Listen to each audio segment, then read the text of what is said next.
welcome to another interesting academic webinar hosted by Mumbai Hematology Group. It can't be better than this. Today we have two outstanding speakers who will be speaking to you. All that has been possible courtesy our program director and moderator. And I think all of us are a big time fan of none other than Professor Dr. M.B. Agarwal, sir, who doesn't need an introduction. I was just telling him right now that if would not have been a leading hematologist at a global scale, he would have been a Wharton professor or a global CEO of a Fortune 500 company. And I'm not missing my words. He is too amazing to be true. And I must compliment sir the way he pulls off all the international faculties and the way he brings the best of all the brains, an institution, a teacher of hematology, and so many students of hematology, sir, are extremely proud of what you have actually given them. May I request you, sir, to take it forward from here? Thank you, Dr. Manoj, for those kind words.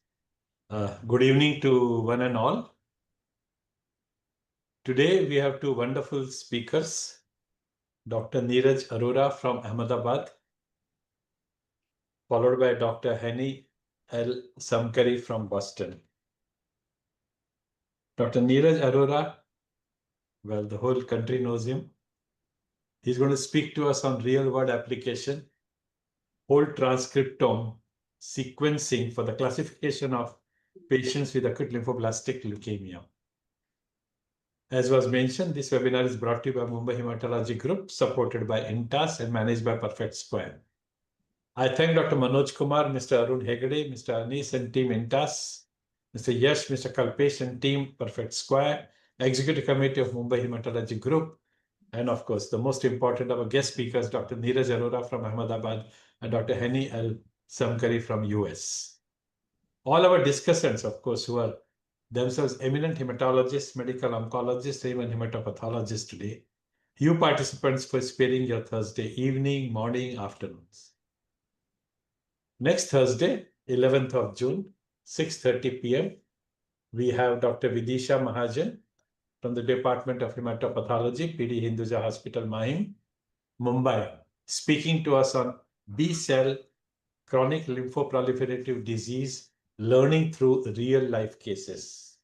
And following her at 7:30 p.m., we have Dr. Joydeep Chakrabarti from HCG Group of Hospitals, Kolkata, speaking to us on evolution of blood cells with AML model. So be there next Thursday. Our discussants today, a partial list of them is displayed here. We have Dr. Akanksha Garg, Dr. Amit Galgali, Dr. Anku Ahuja, Dr. Avinash Kumar Singh, Dr. Deep Gala, Dr. Deepak MB, Dr. Divya Manohar, Dr. Gopinathan, Dr. Jay Juekar, Dr. Juhi Shah, Dr. Kripa Bajaj, Dr. Kunal Goyal, Dr. Mohammad Tala, Ali Khan, Dr. Nakul Tikare, Dr. Nidhi Dikshit, Dr. Pujita Reddy, Dr. Rashmi Kushwaha, Dr. Sudarshan Pandit, Dr. T. Rama Devi, and Dr. Tushar Sehgal, and this is a partial list. Just a word about Dr. Neeraj Arora, MD Pathology, PDF Hematopathology, PDF Molecular Hematology, Director, Molecular Biology, Unipath Specialty Lab, Ahmedabad. He is a molecular pathologist par excellence. He gave his services to TMC, that is Tata Medical Center, Kolkata, for 7 years. Earlier, he worked in the Department of Hematology at CMC Vellore. He is instrumental in setting up affordable diagnostic molecular techniques for hematological and solid tumors using the techniques like NGS and digital PCR. So that's a brief about him. And as I said, he will be speaking to us on real-world application, whole transcriptome sequencing for classification of patients with acute lymphoblastic leukemia. With that, I'll stop here and hand over the platform to Neeraj.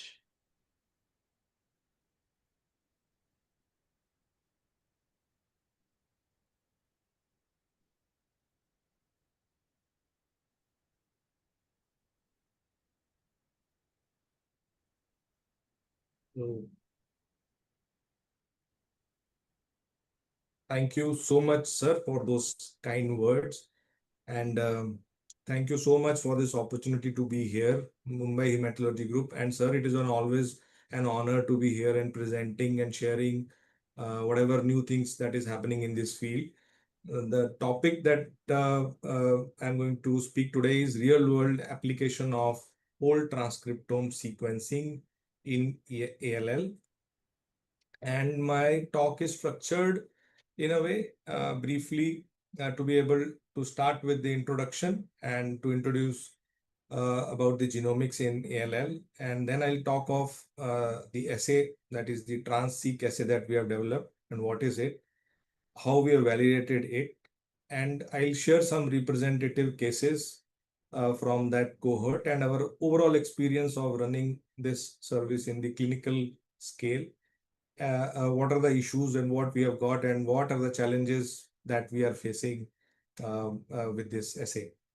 So, as we all know, with respect to ALL, in the last 20-30 years, the survival from pretty dismal to now, considering that ALL is very much curable and there is an improved survival tremendously in the ALL, and two key factors within that is genomics and the other is MRD directed therapy. So genomics has played a key role in how we treat ALL, and some of the established BALL subtypes that we know. So this is the list of those established BALL subtypes, which includes high hyperdiploidy, ETV6, one rearrangements, TCF, PBX1, low hypodiploidy, near haploidy, IM, BCR-ABL, KMT2A rearrangement, and HLF are rearrangements, ABL1 class of mutations. So these are some of the established BALL subtypes, which we try each of these ALLs to be able to characterize into these subgroups and then treat according to these subgroups. And the strategy that we are kind of using to be able to subcategorize them, cytogenetics forms an important component of that approach. And what we follow traditionally is a cytogenetic strategy, which includes flow ploidy, flow characterization, flow ploidy, karyotype, and FISH to be able to detect various aneuploidies, the fusions, established fusions like ETV6, BCR-ABL, then some of the rearrangements, KMT2A and TCF3, and IM21 amplifications using FISH. The same probe being able to pick up these. So we use a combination of technologies to be able to pick up. Or going further, we many a times also do directed FISH analysis. This is a flow directed analysis using some of the markers that we get like CD371 correlates with DUX4, CLF2 expression guiding further FISH testing for CLF, picking up CLF2 rearrangements, and immunophenotypic abnormalities are correct like CD10 dim and CD38 positive kind of guiding for MEF2 rearrangements and even ZNF384. So this is a IPT directed FISH helping you pick up various rearrangements in a cost-effective way.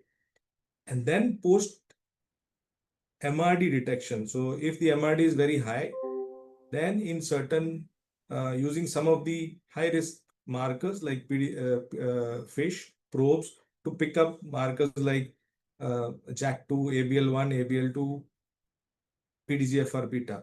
So these are some of the strategies that are currently in place. We are also using NGS at places, but none of the techniques are complete or help you pick up all the rearrangements that we mentioned. So it is many techniques are involved in helping you pick up, and none of them is perfect. And going forward now, with the advent of technology, with the advent of sequencing, availability of sequencing, we have been able to characterize ALL big time, and now we know that within B-cell ALL, there are many distinct subtypes, more subtypes. So Whatever I mentioned earlier are some of the established subtypes, but of late, the RNA sequencing and gene expression profiling helping you pick up different subsets, and gene expression is helping you pick up many different diagnose and subcategorize many different types of BALL.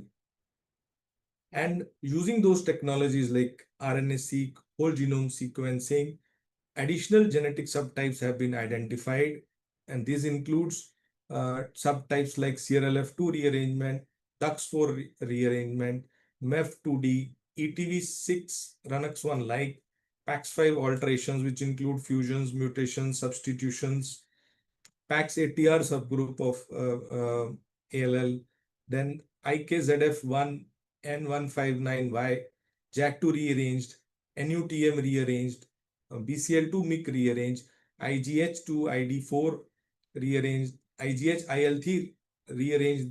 These are rare subgroups, but they are there and have been characterized in described in ALL. So this is possible because of the advent of technologies like RNA-seq and whole genome sequencing. And further down the line, now we know that the distribution of these newer subgroups is not the same in all age groups. So it varies with the age. In children, it is different. In the adults, it is different. So it varies with the age. And this is just to share with you the distribution of various subtypes with these various age groups.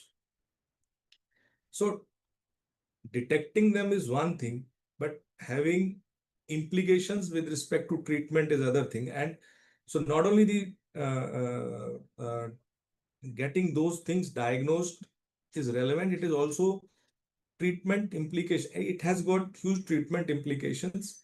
And this is some of the list of the variations which are there, and the targeted therapies or implications with respect to prognosis has been described.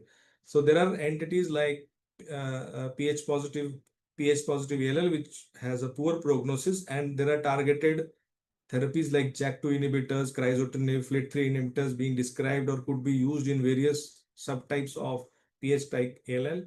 And there are other rearrangements which gives you either poor prognosis information or good prognosis information. And now with the availability of various drugs which are there, you can target them with drugs. And very recently, there have been descriptions of drugs like KRAS inhibitors being described in solid tumors in pancreatic cancer. So describing, characterizing those in various subgroups has definite treatment implications in today's era. It is not the same what it was earlier, as lot of drugs are being described. So characterizing your ALL in the right way has implications prognostically and with respect to the treatment profile that can be offered to these cases. So because there are so many distinct subtypes of ALL and different technologies being described to be able to pick up that, RNA sequencing has been now kind of recognized as a single assay or platform to be able to pick up all major alterations. And this is one of the ways in which people have described that using whole RNA-seq. So up till now, what we have learned in various malignancies or various disorders like myeloid malignancies is using targeted DNA profiling or targeted RNA profiling, where I am able to characterize a certain set of genes and certain set of mutations or certain set of fusions that we are able to pick up. But what I'm describing here is a whole RNA sequencing. Just like you have whole genome sequencing, similarly you have whole RNA sequencing, and this RNA sequencing being analyzed in various ways. So these are some of the ways which are there, and then using that information to be able to categorize and get more information so that you are able to treat these cases in the right way. So their whole RNA-seq has emerged as a technology which can help you pick up all of that. And And people have gone a little bit further. So you are able to, there are now platforms. So using whole RNA-seq, people have been able to describe certain softwares, algorithms, classifiers. So using the RNA-seq information and this classifiers, it automatically helps you categorize in the various subtypes that I described. So these are some of the classifiers that I have put, which we are using. There are a few more as well, which you can use it for your categorization of ALL.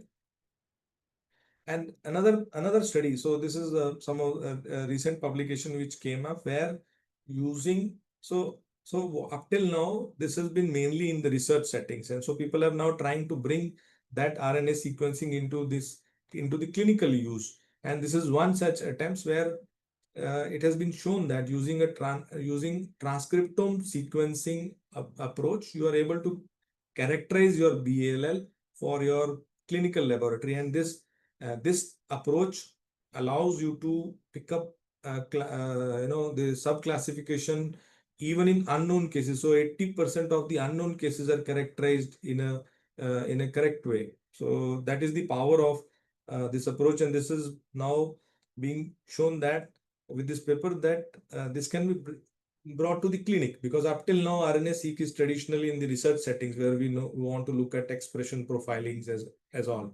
So, but now we can bring it to the clinical use as well.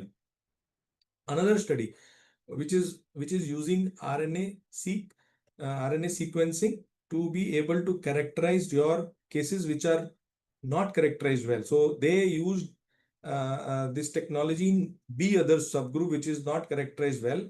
So using a cohort of 60 BLL others, they used whole RNA-seq, and they show that using this technology, the 72% of those BLL other subgroups were characterized in different subgroups. So that is, and they summarize that RNA-seq is a reliable tool for identification of new genetic subtypes, contributing to better risk stratification of BCPL. Ultimately, you want to categorize your ALLs in beyond your traditional 4 or 5 subtypes that we use. So that is what they are trying to show here.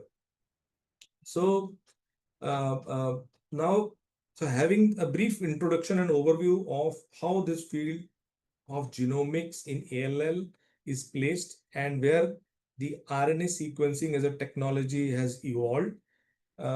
We ourselves had been working on this technology, and now we have introduced an assay. So using this whole transcriptome or whole RNA-seq based assay approach, we are able to pick up or describe the various fusions. So this is all type of fusions which are there in ALL. Also do copy number variation. So this is tough analysis. So this is CNV analysis, copy number analysis, then model karyotype number, then gene expression profiling. As I showed that all ALLs have different GEP, you are able to classify them into using gene expression profiling as one way. Then we also do the mutation analysis primarily in 14 subgroup of genes which are important in ALL. So these are ALL specific mutation analysis, somatic mutation analysis, then ALL specific germline mutation analysis in 21 genes. And finally, we are able to categorize those into the distinct subtypes that I shared. There are 26 subtypes being described in the ALL.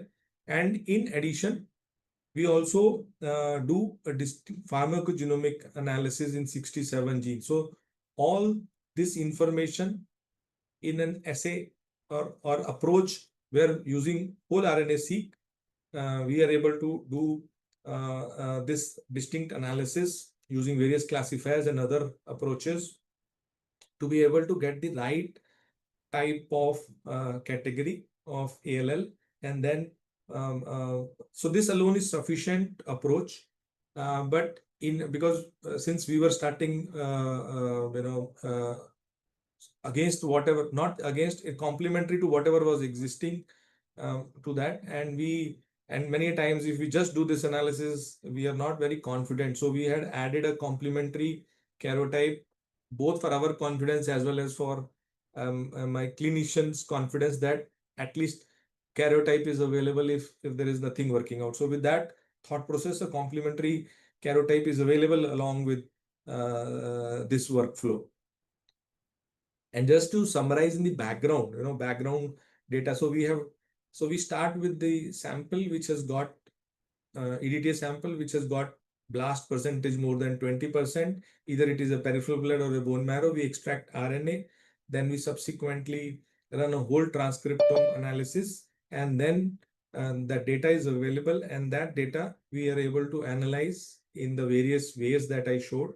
This includes a background CNV analysis, mutation analysis, germline mutation analysis, gene expression profiling analysis into various subgroups, fusion analysis subgroup, and this is the background work that goes into before a final subcategorization is done. And in addition to this, as I mentioned, there is a pharmacogenomics analysis done, which is feasible and possible, and we do an ALL specific analysis in with respect to these 8 drugs which are there in the ALL treatment protocol. So there are 67 genes, each of them targeting different polymorphisms associated with these drugs. So that analysis is also done along with that. So having shared with you what is Transseq and what are the things available in Transseq and what we do using that approach. So there is a lot of background work what we did while validating this assay. And this part of the work was done in collaboration with the Attract TMH, Dr. Prashant and Dr. Dhanlakshmi, where we use some known samples, our known samples and their known samples, and then try to correlate the accuracy and sensitivity and specificity. So in that way, we had tested around 865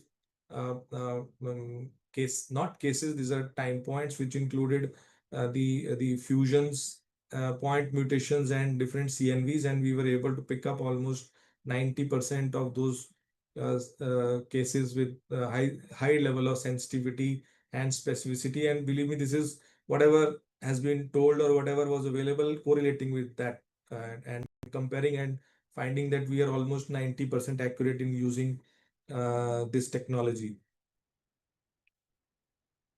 So this was with respect to what we did in the validation CNV mutations analysis for modal karyotype number like 46, 48, hyperdiploid, hypodiploid, that analysis being done using an RNA-seq. For that validation, we used this data from TMC Kolkata. We downloaded this data and used for validation. And if you look at this validation of those this is a primarily hyperdiploid cases, and comparing what we got versus what was described. So what I'm trying to say here is that if using Transseq data set, I am able to make a call, or we are calling that this case has 59 chromosome or 56 chromosome or 48 chromosome or 24.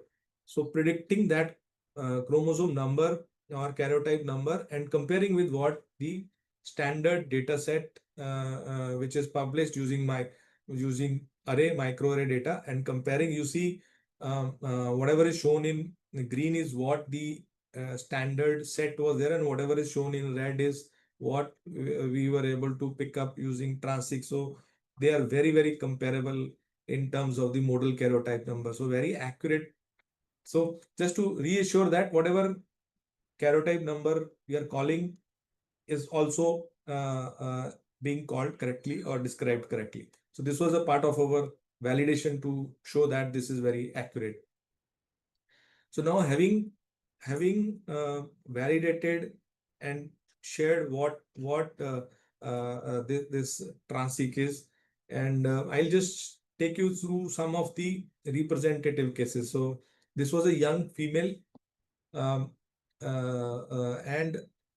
in the you can look at in the gene expression profiling. This is the test sample. This was following and giving this expression, which is helping us pick this SVM and phenograph. Both are helping us show that this is a CDX2 UBTF type of BALL. So the gene expression as well as these two graphs are showing that this is a CDX2 subtype of.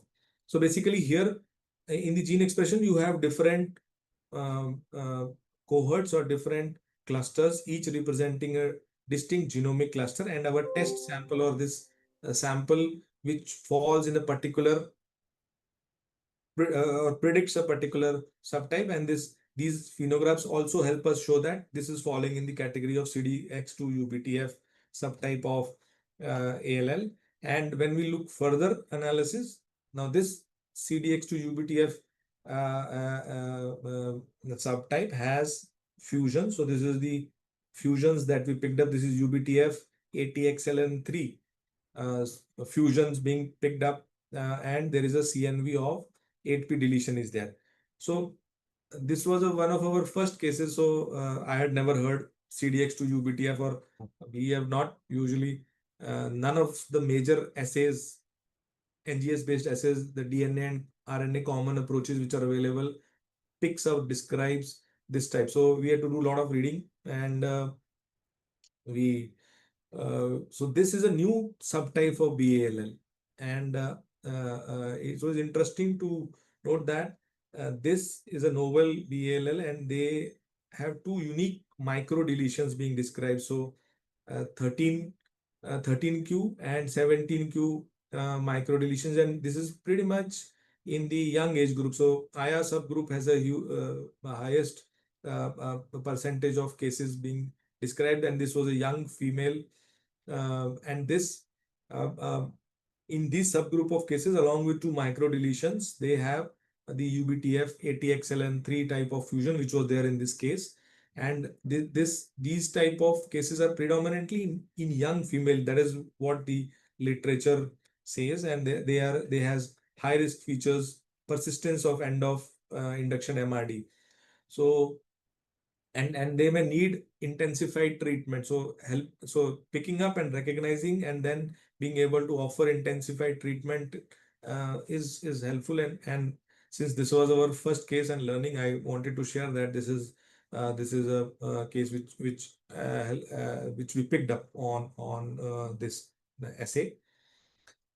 The other case, so moving to case number 2, this is now if you look at the gene expression, so here you can see the clusters and even the SVM and the phenographs nicely showing that this is a PH. So this is a PH expression, and if I'm looking at a PH expression, I am looking at the BCR-ABL fusions, but the fusion here that we got is a EPOR-IGH fusion. So this EPOR-IGH fusion is typically described in PH-like ALL, and therefore the likely subtype prediction in this subtype is a PH-like ALL. And the CNV abnormalities in this case, which included 5p, 9p, 12p abnormalities. So these were some of the CNVs. There was no resistance mutation documented, no germline mutation, but in pharmacogenomic analysis, there was FPGS variations, and this genotype that we got has an intermediate sensitivity to the methotrexate. So that is what we were able to pick up using this analysis. So this is how a PH-like ALL would look like, where you have an expression of PH falling in the same category as Philadelphia positive, but no fusion. Instead, we have a separate fusion which have been typically described with PH-like. This is EPOR-IGA. So this is a PH-like ALL. And we know that PH-like ALL is a very recently described ALL, and this is a poor prognosis. Now we know now that this includes 3 or 4 distinct subtypes, which includes ABL class fusion, RAS mutations, JAK-STAT fusions. So, and these are some of the fusions which have been described and various targeted therapies which are available in this subgroup. So picking up these cases, very nicely, and then being able to show that that the various types of fusions which is there is is relatively easy in this way, as opposed to the different other ways in which you can detect these mutations. So those are little problematic ways in picking up pH. Like you may not be able to pick up all of them on the various NGSSs that are available. So third case, this is third case, which is showing the gene expression falling in the category of DUX4 rearrangement, and both the SVM and the phenographs showing that this is falling in the category of DUX4, and so gene expression wise, this is DUX4, and now we need to look at various fusions. So this is DUX4 IGH fusions is there. With a model karyotype number of 46, there is 12p alterations are there. So this is likely to be a DUX4 rearranged BALL, where you have a gene expression and fusion showing that this is DUX4. In addition, you have suspected germline mutation. This is PTPN11 mutations which have been described in ALL. This is how the DUX4 rearranged ALL is kind of picked up in this assay. There is something called as DUX4 rearranged, DUX4 like ALL. Now, this is very good prognosis ALL. So the prognosis of these cases is very good. And so if the expression is like DUX4, and if you do not have the DUX4 rearrangement, the fusion, so then you're likely that we are dealing with a DUX4 like ALL, just like in the previous case, we had a PH like ALL. Similarly, now DUX4 like ALL, ZNF384 like ALL, ETV6 RUNX1 like ALL are described. So these are phenocopies of those typical, and only gene expression is the or RNA sequencing is the way of helping pick up these cases. Another case of where the gene expression is showing falling in a very distinct cluster of PAX80R. So this is a mutation in the PAX5 gene, so they called as PAX80R. So this is on gene expression falling in that category in terms of expression, and in the phenograph and the SVM, different ways of looking at the expression also showing that this is a PAX80R type of ALL in terms of subtype, and also there are alterations in 9p and 20p alterations are there, and there are mutations. PAX80R is a mutation which is P80R is a mutation which is there. So along with that, there is a NRAS mutation also being described. So this is a case of PAX80R distinct subtype of PALLs. Another very important or very interesting case that I would say, this was a doctor patient referred from Kolkata by one of my dear friends referred that, and this initially did not respond to treatment, and it was difficult marrow, and around, I think blast was around 20% blast in the peripheral blood, and then they sent this sample for characterization. They did not have a baseline cytogenetics or other evaluation available for this patient, and this was not responding to treatment. So and this bone marrow was done, and what we got in this sample was this test sample was falling in the category of low hypodiploid. So this was falling in the category of low hypodiploid, very nicely showing that low hypodiploid both in the expression as well as the graphs, showing that this is a low hypodiploid, and in this category of BALLs, these are associated with TP53 mutation. So you can see that there is a somatic variation and a germline variation being described, that these cases do have TP53 mutations, and they may not respond to treatment or causing chemoresistance and that was the case in this particular patient. They were not able to this was not responding to treatment, and even the CNV was showing the pattern that is there in the hypoliploid kind of ALL. we correlated with the karyotype. I think if I remember correctly, the karyotype was normal initially, but since we were getting a hypodiploid, we asked the team to be relook at that, and there was a suspicion of low hypodiploidy, and which was confirmed subsequently after our finding. So this was a case of low hypodiploid ALL with TP53 germline mutations, and so these type of cases can have endoreduplication, and on a karyotype, or you may not be accurately able to pick up using a karyotype. You might have 66 karyotype number, and so using GEP or using this approach, you are able to pick up that this is a hidden hypodiploidy in these subgroup of cases. So with this kind of approach, it is very easy to be able to pick up those hidden hypodiploid cases which have got a poor prognosis. And so I just showed you few base cases where we have got this approach, or some of the cases which we have. So we don't. This is some of the background work that we do to be able to pick up this thing. There is a lot of work, additional work we do, and we don't put the way I'm showing that. This is just for your understanding the way the background work that is there. But in terms of reporting, or in terms of how we put out, like for this case, is we will report it like this, that this is a case of low hypodiploidy, no fusions, gene expression is low hypodiploid, and the CNV callings we describe here. Then somatic mutations, germline variations, TP53, and pharmacogenomic informations, and further details follow downstream. So that are described in the below section. Full report is there, but this is how the summary looks like.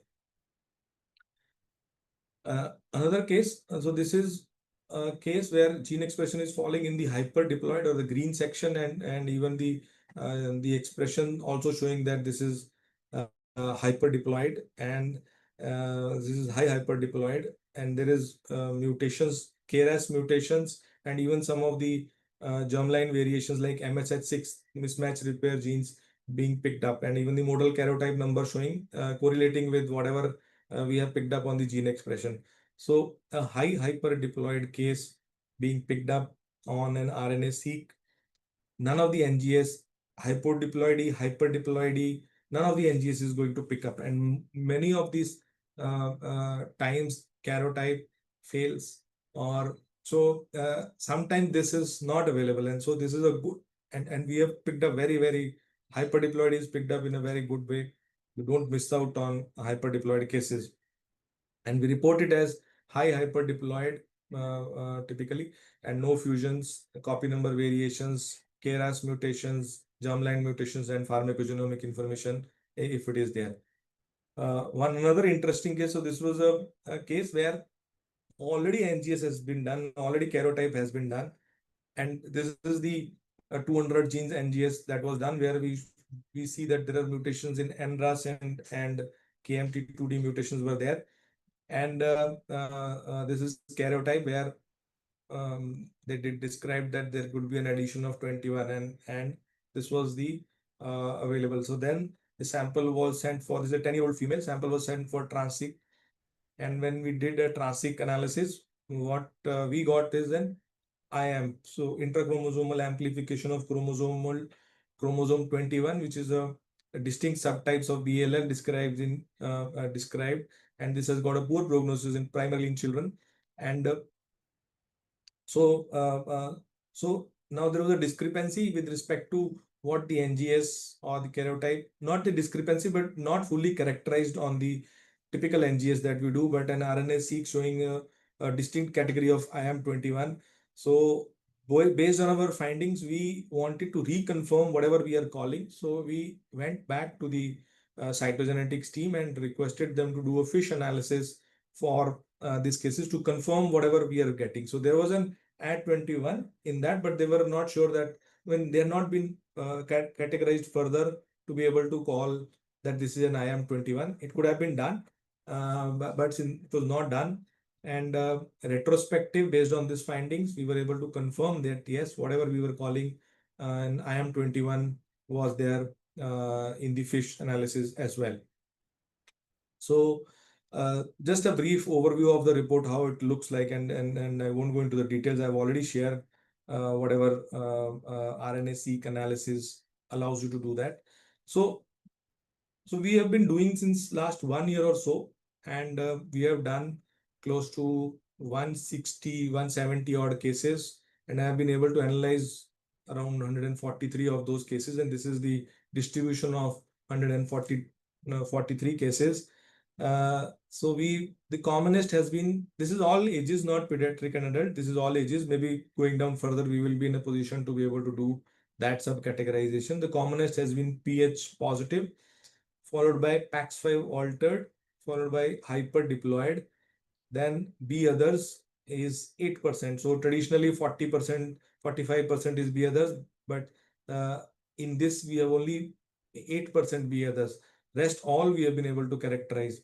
Then there is a pH like around 12 cases of pH like low hypodiploidy, BCL2 mixed subtype of PLL. So this subgroup is described high risk BALL, where either you have MIC or you have BCL2 or BCL6 rearrangement, then you are able to get this category. So BALL with MIC rearrangement would be in this subgroup. So these are high risk cases. So we have got those cases.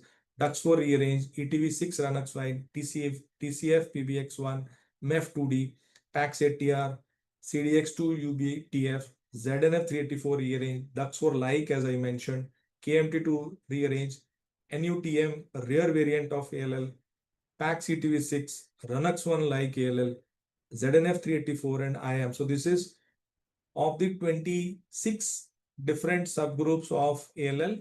We have been able to pick up 21 subtypes in the analysis that we have done. So with the in the pH like category, now there were 12 cases, and some of the fusions that we have got is EBF, PDGFR beta, IGH, EPOR, BCR, FGFR1, P2RY, CRLF2 fusion, PAX, JAK fusion, RCSD1, ABL1 fusion. So these are some of the fusions within the pH like. And in terms of PAX5 alterations, not only the deletion is there, deletion 9p typically associated with this subgroup. PAX5 mutations and PAX5 fusions have been picked up in this category of PAX5 alterations. So this is a big subgroup of ALL cases. And in terms of mutations, the commonest somatic mutations have been RAS mutation, KRAS, and NRAS mutation. Then there is PAX5 mutations, as I mentioned earlier. FLT3 mutations, I'll talk in the last case regarding the FLT3 mutation, NSD mutations, ZB2, TP53, BRAF. And then there are germline mutations, primarily the TP53, ATM, PTPN11, and mismatch repair genes mutations in ALL, and also GATA1. So around 8%, 8 to 10, I think 8% cases where we have had picked up additional germline mutations in addition to various somatic mutations being described. So this is a parallel process where in the same analysis you are able to pick up mutation, fusion, pharmacogenomics, and subcategorization of these cases. And also with the pharmacogenomics, as I mentioned, we do 67 gene analysis in that, primarily ALL directed pharmacogenomics, and NUDT15 and TPMTR2 are the commonest kind of genes which are looked up with respect to 6-mercaptopurine, and I think 18% of those samples had presence of this mutations or this polymorphisms, where this is sensitive to these polymorphisms. And in these, dose reduction would be very helpful, since these are sensitive to or they are sensitive to 6-mercaptopurine dosages.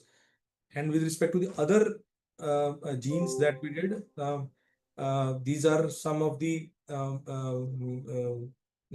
type C and level C and D genes mutations which were there, and then they correlate with the drug toxicities of various other drugs like methotrexate and the doxorubicin, daunorubicin, and those kind of analysis was there. So I'll end with this one last case. I think we have been doing this since last 1.5 year. I mean, validation has been going on for some time, but now in clinical practice, this is what we have been doing. And we reported this case. This is a young or a child where we reported this as high hyperdiploid. And this is high hyperdiploid in final subtyping. We had the gene expression hyperdiploidy with a typical model karyotype number pointing out that this is an hyperdiploid, and there were mutations in KRAS and FLT3. So this FLT3 is a very distinct mutation. This is separate from the mutation FLT3 mutations being described in AML. So this was a separate FLT3 mutation, and there was no germline, pharmacogenomic was normal, and no other resistance mutation was there. So after 1 month, my clinical friend called me that this patient hyperdiploid, high hyper is typically good risk, and this patient has got very high MRD, 3% MRD post-induction, which I believe you do not expect in this subgroup of cases. So he wanted me to recheck everything because this is not matching the clinical profile with what we have reported. So we re-looked at the flow data, we re-looked at the CNV data, we looked at the entire subgroup, and then everything looked normal or whatever things. One thing that came or we kind of re-looked at is the FLT3 mutations being described. So we had reported also there that this typical mutation is a mutation which has been activating mutation and has been associated with dexamethasone resistance. So we re-looked at that, and there were a lot of learnings from that essay, and I wanted to share that FLT3 mutations, and this is a separate FLT3 mutation, they are associated with glucocorticoid resistance, and probably that was the contributing factor in this subgroup of cases where they, because of this resistance, you may have high level of MRD there, and this was one of the possible explanations that we were able to get out. And then we looked at various descriptions of the FLT3 mutation. So this is some of the FLT3 mutations being described in ALL. So this is not AML, this is ALL FLT3 mutations, where this particular mutation is described to be associated with resistance. Even you have the AML specific D835B mutations also described, which we also have got. We have got three cases of FLT3 mutation. And when I further looked up, these FLT3 mutations and expression have been typically described with hyperdiploid kind of cases. So these mutations shown in the red are associated with hyperdiploid cases, ZNF384 cases, and even some of the IAM cases. So these are some of the associations being described with FLT3 mutations, and probably this could be the contributing factor causing high MRD. But one important point is that even for the FLT3 inhibitors can also be tried in this subgroup. No, not in an directly. I mean, there's no direct data on that, but there's some of the hypotheses and approaches being described that this could be tried in this subgroup of cases, so that you are able to bring them into remission and then treat accordingly. So and last point, since we have been doing this RNA sequencing for clinical cases, some of the challenges that we have faced is with respect to getting the right sample. So we need EDTA sample, we need blast percentage more than 20% to be able to do this kind of characterization. And this is only in BALL is what we have been able to do, or what we are doing at this moment. We have a lot of work in TLL as well, where you can use that, but at the moment in clinical service only BALL characterization and BLL subclassification or whatever I showed has been done. Going forward, so what we see sometimes samples without blast percentages, without BALL, TALL, or some MPALL or some other type of sample or lymphoma cases being sent, and then without history, and they cause some issues during that. So these are some of the challenges that we have been bringing it to the clinic. So with that, I would like to stop here, and would like to thank my team, who's been, especially Pooja, AB, some of the people who have been directly associated with this. So thank you so much. Cases which you explained us. So we are open to the questions now, and let's see if the people have some questions. Can I ask you to begin with that? Can this workflow be applied to myeloid leukemias as well?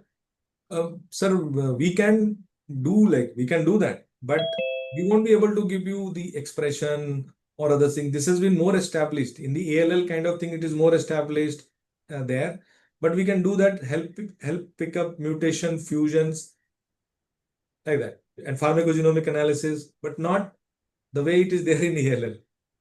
But it can be done in some. We use that fusion detection approach, like very recently, yesterday only, when there is a case where the flow, everything is like APML, and karyotype is normal, myeloid NGS is normal, and there is an atypical pattern in the fish, and even the break apart RARA is normal, and there is a strong index of suspicion of APML. So we use RNA-seq there and do the analysis, and we have been able to pick up 117 translocation. This is a very rare variant of APML. So that way we can do that. Right. If a student wants to enter this field, what is the basic skill he should have? So basic is, if it is medical field, though, MBBS, MD is of course. Then if it is the basic sciences field, you need a MSc and subsequently PhD and experience or some experience in this area to be able to work further in this. Setting this up, did you face some challenges? So setting this is difficult because this is the first time we are doing RNA-seq into the clinic. So acceptability is a challenge. So yes, we've spent almost 1.5 years validating it. There are a lot of issues in the validation and getting it in the right way.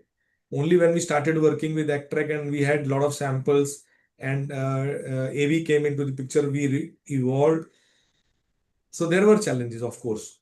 But I believe now there's a lot of more information available, and probably acceptability is also increasing towards this assay, and we are also getting better. So everything is happening. So now it is. I feel there are few people doing in AIMS now, few people doing in TMC Kolkata. So a lot of people have trying. So yes, it is now better. In next 5-10 years, with the AI-based approaches, do you think this whole WTS-based classification will further evolve? This is already AI-based. A lot of the tools in the background use AI. I mean, it is not that. Probably we have started using now, and we might develop our own ways of subclassifying them now. Right. Dr. Gopinathan, your question. Yeah. Good evening, sir. Thank you for that excellent lecture. My question is on the pharmacogenomic part, sir. So does it include SNPs as one? And will we be able to pick up L-asparagine induced thrombosis? So I need to just look at those. There are 67 genes. But yes, if there is a specific variation or mutation you want us to look into that, we can look into that. At the moment, it is only to the 67 genes which are there, which we have put into. But if there is an addition, things which we want to do or add, because that is a kind of a whole genome type of thing, the data is available to us. If you want us to relook into that, we can do that. Because that is one of the commonest morbidity that we face other than neuropathy steroid that we can always manage clinically, sir. But the CVST, once it comes, it really impacts treatment, frequent delays. So, I came across multiple SNPs in that described with regards to elasperginase. So, Okay. do we have a comprehensive subset covering that? That's what I'm. So I will look up. This is a good thing for me. If it is required, we can add. We can do that. Not a problem in that way. Thank you, sir. Yeah. Neeraj, can you filter out benign genetic variants very safely? Yeah.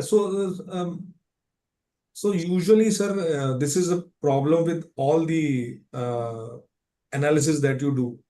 So for every variant that you get, there are subset of filters that you apply to be able to reach your classification. This is true for everywhere.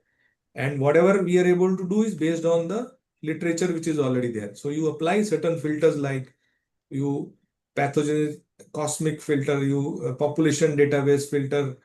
So you apply those filters and then you are able to reach out whether this is benign or this variation has been described or not, and then correlate with the data to be able to call that.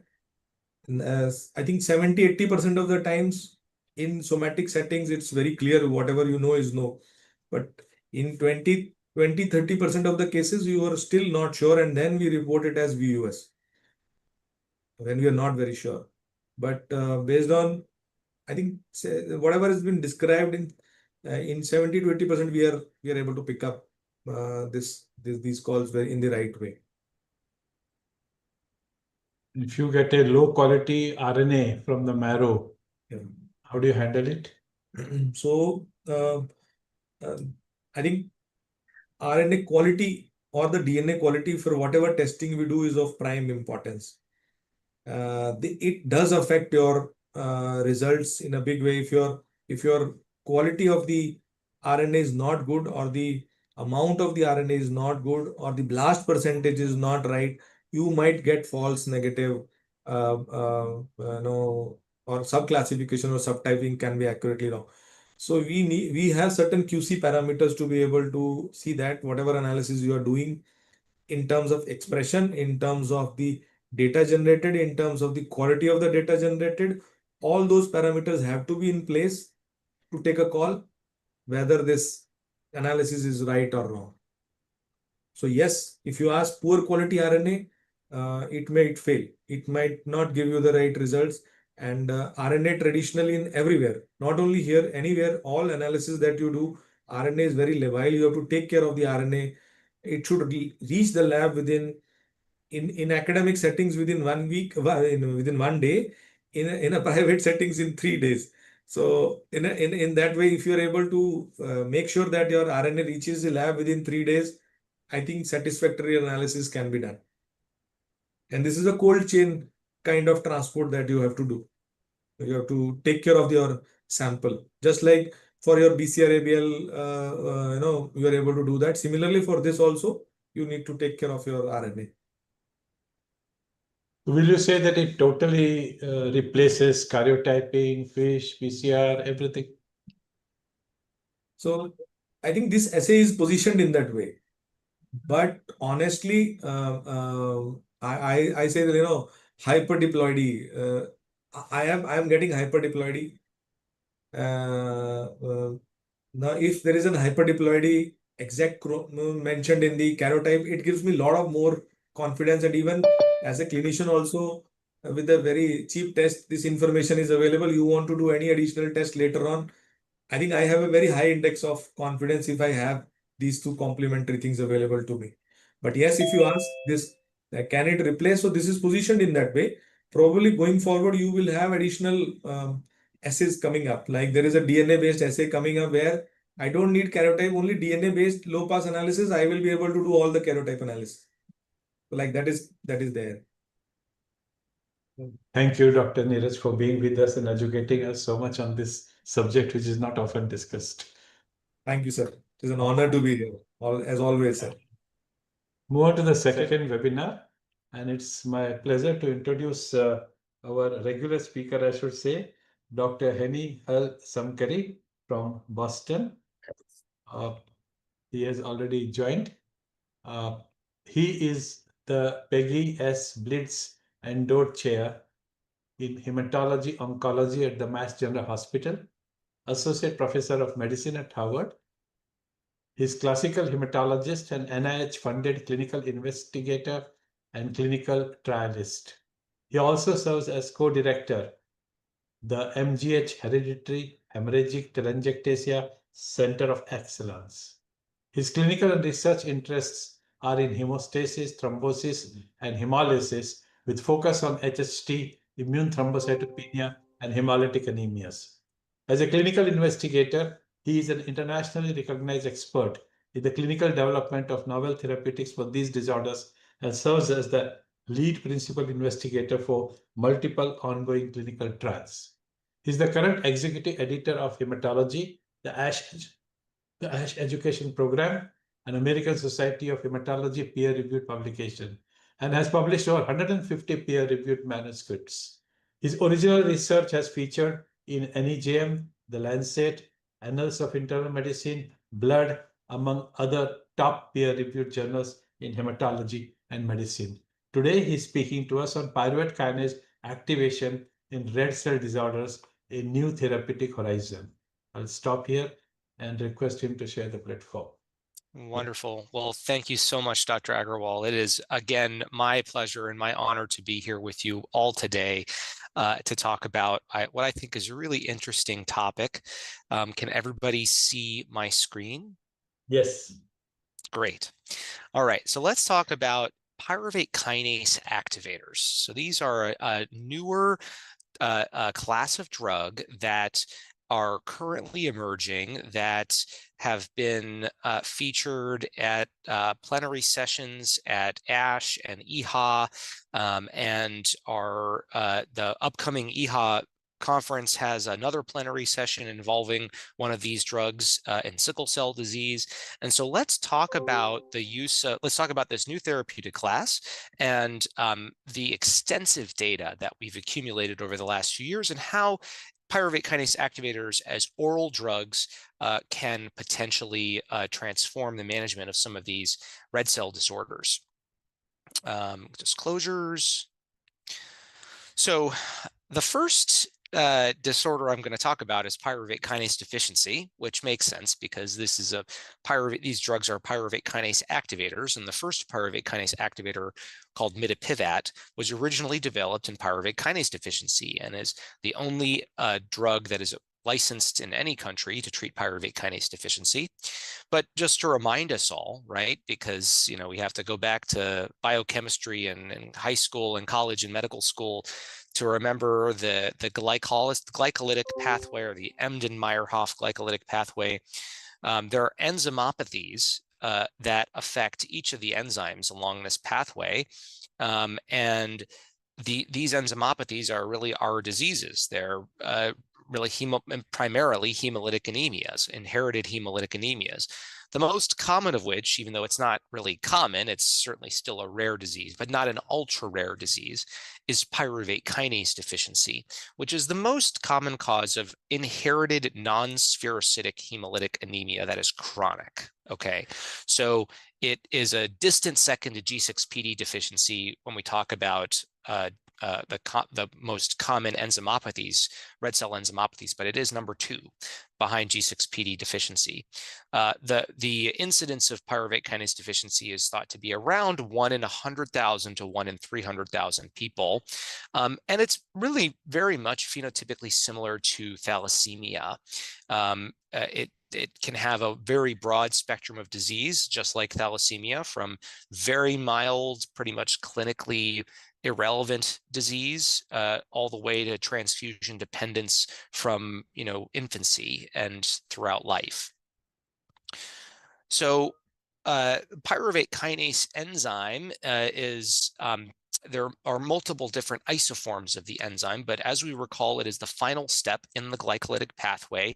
It is one of 2 steps in the glycolytic pathway that generates ATP. And as we recall from biochemistry, red cells do not aerobically respire. They do not use oxygen to generate energy. If they did, they would not be very good at delivering oxygen to the tissues. And so basically red cells are bags of hemoglobin that carry oxygen, and they maintain their membranes and live for about 3 months on the backs of the glycolytic enzymes that produce ATP, one of which is pyruvate kinase, and produces about 50% of the ATP that the red cell has to keep itself going.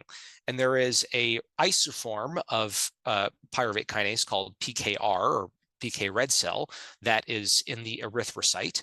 And there are other isoforms, PKM, which is in muscle, PKM2, which is in muscle and white cells, PKL, which is in liver. PKR and PKL come from the same gene, which is the PKLR gene. And again, this is just the glycolytic pathway. As a reminder to everybody, you start with glucose and you end up with pyruvate, right? And phosphoglycerate kinase produces ATP, and pyruvate kinase produces ATP. These are the only two enzymes that produce ATP. And so when you have pyruvate kinase deficiency, that really impacts red cell ATP levels. It doesn't impact liver or muscle ATP. Those things, right? They get the vast majority of their ATP from oxidative phosphorylation and from anaerobic respiration using oxygen, right? The citric acid cycle and oxidative phosphorylation.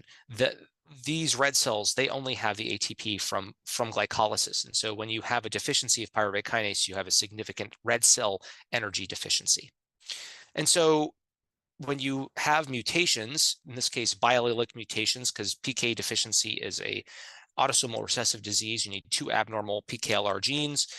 You have biallelic mutations, you have insufficient glycolysis, insufficient ATP generation, red cells can't maintain their membranes, their lifespan shortens drastically, and you have chronic hemolysis.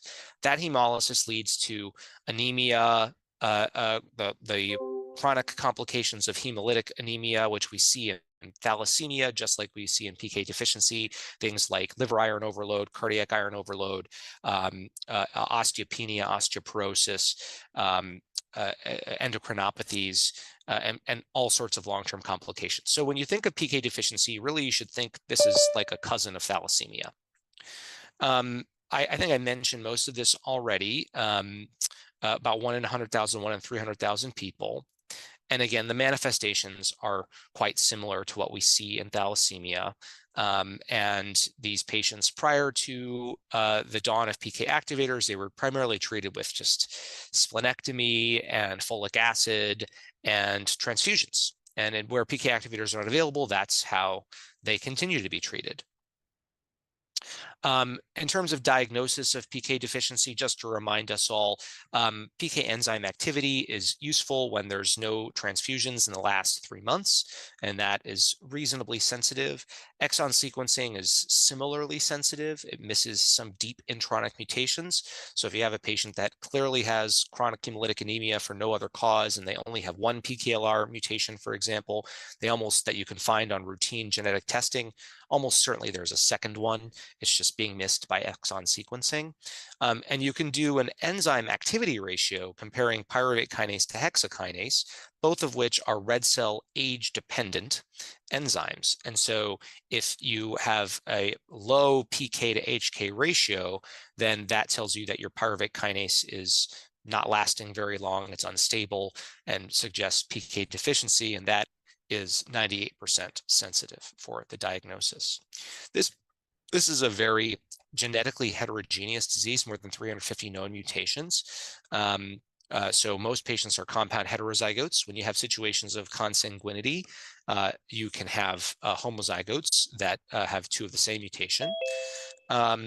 Just to remind us that in PK deficiency, the nonsense mutation, the non-missense mutation. So any mutation that's not a missense mutation, so a nonsense mutation, a frame shift mutation, things like this, they are more drastic in terms of phenotype than the missense mutations are. And if you compare, baseline hemoglobin, transfusion needs, degree of iron overload, you see that the patients that have 2 non-missense mutations have a worse disease than the patients that have 1 missense and 1 non-missense, and those patients have a worse disease than the patients that have 2 missense mutations on average. Okay, this is relevant for use of pyruvate kinase activators in this disease. So I think I mentioned this already. You can also do hematopoietic stem cell transplant to cure PK deficiency. There's very limited data on this, and a good percentage of the patients in the small case series that's been published did die of graft versus host disease. It's not something that's done very commonly, but can be considered in patients that have very profound, severe PK deficiency in childhood. All right, so now we're going to talk about pyruvate kinase activation. We're talking about pyruvate kinase activation in PK deficiency, but also in thalassemia and sickle cell disease and membranopathies like hereditary spherocytosis, because as it turns out, red cell improving ATP in red cells is a good thing. It's a good thing irrespective of whether the problem is you don't have enough ATP, as is the case in pyruvate kinase deficiency. And it's a good thing if you have other red cell problems causing hemolysis, like thalassemia or sickle cell disease or hereditary spherocytosis, because that increased ATP that pyruvate kinase activators impart to the red cell helps the red cell withstand the stresses of those various different red cell disorders.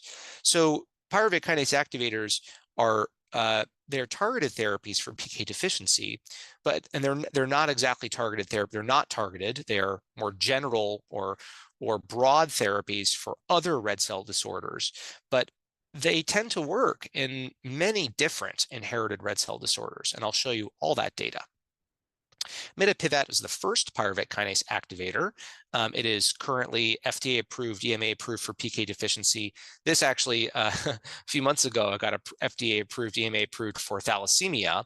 So this is actually not accurate when it says that it is investigational for other disease. I have to update this slide. But it is investigational still in sickle cell disease and hereditary spherocytosis, but approved for PK deficiency and thalassemia. And this drug works to increase the level of pyruvate kinase in both, it revs up the enzyme. It's an allosteric activator of both wild type and many, many different mutant pyruvate kinase enzymes. So relevant to non-PK deficiency patients and patients with PK deficiency. I won't spend too much time on the early data, but this was shown to be quite safe in healthy volunteers. In the first phase 2 study in patients with pyruvate kinase deficiency, it increased hemoglobin, and about half of patients had a hemoglobin of greater than hemoglobin increase of greater than 1 gram per deciliter. And remember, when you're starting at 6 or you're starting at 7, an increase of 1 or 2 is a big deal. That's a relative improvement in your oxygen carrying capacity of 20–30%. That can be a really substantial deal. It's like having 2 units of blood transfused that never go away, right? That's sometimes very much a game changer for these patients in terms of how they feel, and also reduces the the severity of chronic hemolysis and the complications like iron overload associated with that. But in some patients with PK deficiency, it increased hemoglobin by 5 grams or 6 grams, really dramatic improvements, normalization. And the improvements tend to be tied in not perfectly, but in relatively large part to the underlying genotype. So if people had 2 missense mutations, they were quite a bit more likely to respond than if people had 2 non-missense mutations. Okay, if you had at least 1 missense mutation, it's more likely that you're going to respond in PK deficiency, which makes sense, because if you have a stop codon in the enzyme and you have this truncated enzyme, it does nothing. And so revving up an enzyme that does nothing is not really going to do you much good. But if you have an alteration in the enzyme that reduces its activity, revving it up can be helpful in improving the enzyme activity. So in the pivotal phase 3 randomized placebo-controlled ACTIVATE study that we did of pyruvate kinase deficiency patients who were not regularly transfused, treated with mitapivat, patients were randomized 1-to-1 to mitapivat or placebo. They had dose escalation of the mitapivat from very low dose 5 milligram BID to 20 to 50 milligram BID to optimize the individual patient dose and with the goal of normalization of hemoglobin, but at least the threshold for response in the study was an improvement of at least 1.5 grams over baseline. Not to belabor too much of these details, but the vast majority of patients that were randomized ultimately received drug and completed the study. And you can see here this waterfall plot. So if you're one of these people that responded, you tended to respond quite well. The average response was over 3 grams improvement in hemoglobin. That's life-changing improvement, right? And a lot of these patients, you just had to have a hemoglobin less than 10. So a lot of these patients, if you enrolled with a hemoglobin of 9 and you're a woman, improving your hemoglobin by 3 or 4 grams is normalization of your hemoglobin. So, a lot of these patients did, in fact, normalize their hemoglobin. You can see none of the patients on placebo had a hemoglobin response, but about half the patients on mitapivat had a hemoglobin response. And, this is just the same information shown another way, improvement in hemoglobin with mitapivat versus placebo. All the secondary endpoints of the study were met. This was a unequivocally positive study that we published in the New England Journal. We had improvements in LDH, haptoglobin, reticulocytes, health-related quality of life. So 2 health-related quality of life scores that were specifically developed for pyruvate kinase deficiency that are disease-specific, the PK deficiency daily diary and the PK deficiency impact assessment, right? So everything went in the right direction. This just shows improvements in indirect bilirubin, where the bilirubin came down, the LDH went down in people getting mitapivat, which is the blue line, and not in people getting placebo, which is the gray line. We could see improvements in haptoglobin, improvements in reticulocytes.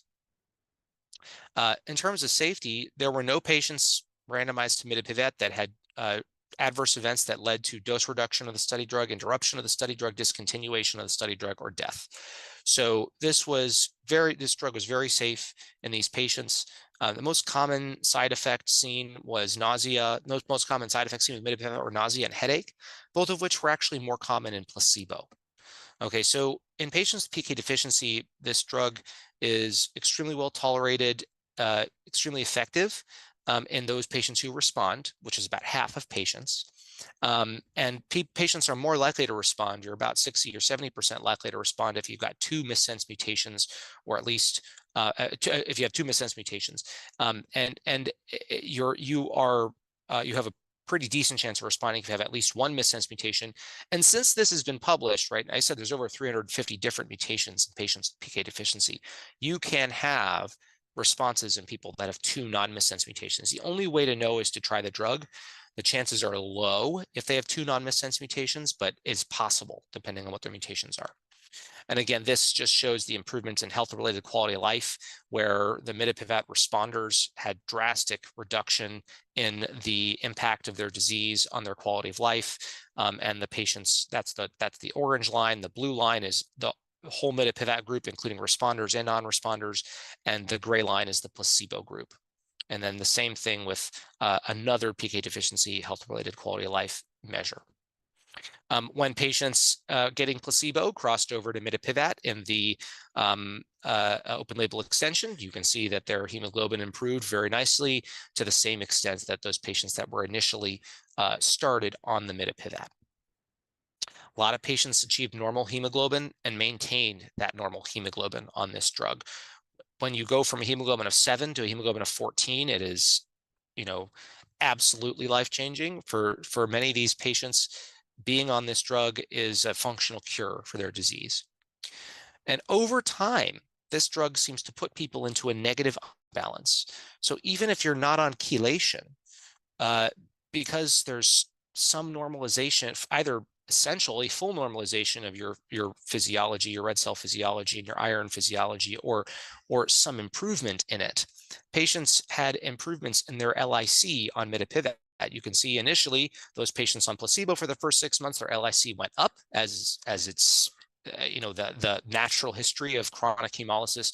You have increased liver iron concentration over time. The patients on mitapivat, it went down and continued to go down. And the patients on placebo, when they switched to mitapivat, it started going down. This is true for other markers of iron overload, like hepcidin. The hepcidin in patients that started on mitapivat, their hepcidin improved, which is what you want to see. You want more hepcidin in these patients, which causes less iron absorption through the gut. And the same thing happened to the placebo arm when they switched over to mitapivat. You see improvements in erythroferrone, right? So erythroferrone is that hormone produced by erythroblasts in the bone marrow that goes to the gut epithelium and shuts off hepcidin.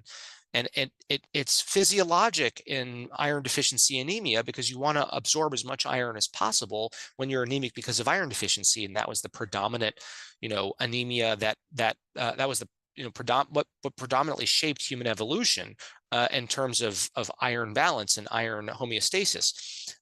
But in hereditary hemolytic anemia, it's the last thing you want. You don't want to absorb iron, but because the erythroblasts secrete lots of erythroferrone, that goes to the gut epithelium and it causes less iron absorption. And so, it causes more iron absorption. So in this, in patients receiving mitapivat, we had significant, really quite drastic improvements in erythroferrone levels. Same thing is true with erythropoietin, right? You want erythropoietin to go down. That suggests that your red cell lifespan is improving and the drive from the kidneys to produce EPO is going down. And that's exactly what we saw. Again, when the mitapivat arm and then when the placebo arm in red switched to mitapivat, the same thing happened. Bone density is a big problem in patients with congenital hemolytic anemias, most classically with thalassemia, but again, PK deficiency is like a cousin of thalassemia. And so importantly, these patients receiving mitapivat, their bone density stayed overall stable over time, which that's a win because the expectation is that it goes down over years. Activate-T was the partner study to Activate, also a phase 3 study. This was not randomized, but this was with patients who were transfusion dependent, regularly transfused. And just to give you the punchline, the study met its primary endpoint, was a positive study with about 40% of patients achieving more than 33% transfusion reduction burden. If people had a reduction in the transfusion burden, it tended to be pretty dramatic. So again, it was sort of your responder or not really a responder. And a lot of patients who responded were transfusion free. Going from red cell transfusion dependent to being red cell transfusion free is obviously a big deal. And a lot of the patients also had normal hemoglobins. So they went from being transfusion dependent with hemoglobins of 7, 8, with transfusions to being transfusion free with normal hemoglobin. So it, can be a really, really big deal for these patients. All right, let's switch to thalassemia, right? So thalassemia, much, much more common inherited hemolytic anemia. And so when thalassemia, you have an imbalanced alpha to beta globin ratio, that you have globin precipitates and aggregates that cause oxidative damage, hemolysis, and effective erythropoiesis, iron overload, and anemia.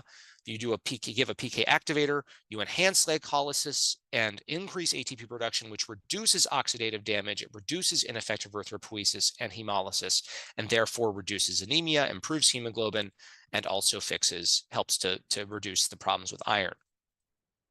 So in a phase 2 study that we initially did of 20 patients with non-transfusion dependent alpha or beta thalassemia, right, irrespective of their type of thalassemia, it did not matter what their mutation was, right? This is something, ATP is good for thalassemic red cells. That was the hypothesis here. It didn't matter whether patients had alpha or beta. This study limited to patients that were non-transfusion dependent as the initial proof of concept phase 2 study. Patients were let in if they had hemoglobins of less than 10 and thalassemia, and about 80% of patients had an improvement in their hemoglobin by at least 1 gram during the study period, which was the primary endpoint. And this was true irrespective of whether they had alpha thalassemia or beta thalassemia. And this is just showing the different types of thalassemia: hemoglobin E, beta thalassemia, patients that had alpha, hemoglobin H disease, deletional hemoglobin H disease, non-deletional hemoglobin H disease. Typical beta thalassemia, intermedia, it didn't really matter so much. There wasn't really a trend that said if you have a certain genotype, you do respond. If you have a certain genotype, you don't respond. Unlike PK deficiency, it didn't really matter what the genotype was. And as with PK deficiency, the improvements were durable over time. So you had improvements in all the markers of hemolysis, just like with PK deficiency in patients with thalassemia, and also bone mineral density remaining stable. And remember, 3/4 of patients with thalassemia have osteoporosis by age 30. So this is a big deal, and it's from the erythron expansion. And so if you're able to prevent that erythron expansion or reduce that erythron expansion, then you can stop the trending down of bone mineral density over time in these patients. So moving on to phase 3 in thalassemia, ENERGIZE. This was a randomized placebo-controlled study of mitapivat.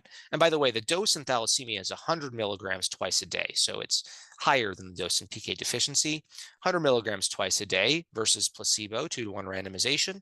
Patients could get on this study so long as they had a baseline hemoglobin less than 10 and a diagnosis of thalassemia, and they were adults. And so this study randomized 194 patients, 130 allocated to mitapivat, 64 allocated to placebo, and the vast majority of people in both groups did finish the study. There were only 2 withdrawals in the mitapivat arm due to adverse events. And again, these are similar waterfall plots showing each patient and their hemoglobin change. And you can see here that the average improvement, the mean improvement from baseline and average hemoglobin concentration among the patients who responded was about 1.6 grams per deciliter. And again, that's a big deal in patients with thalassemia. In patients with non-transfusion dependent thalassemia, going from a hemoglobin of 8 to a hemoglobin of 9.5 drastically reduces your risk of long-term complications. And there's been some nice data to show that. That's been published recently. So hemolytic complications are really, really dependent on baseline hemoglobin. And so for patients who are not transfusion dependent, the best thing we can do for these patients is improve their hemoglobin.